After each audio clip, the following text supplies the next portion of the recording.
In the Welsh Wind, Distillery was founded in 2018.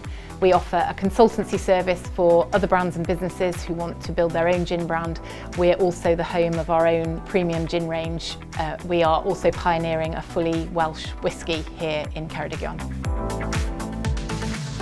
Ni wedi cael lot o cyfleoedd I wneud cyrsiau wahanol. Ar diwrnod gyntaf fi fan hyn, nes I dechrau gyda level 2 yn spirits.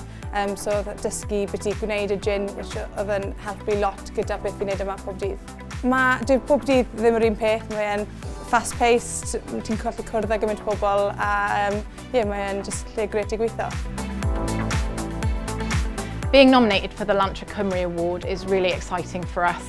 We do genuinely put a lot into training our staff. We feel that the team's only as strong as each individual, and the future for us is looking really bright.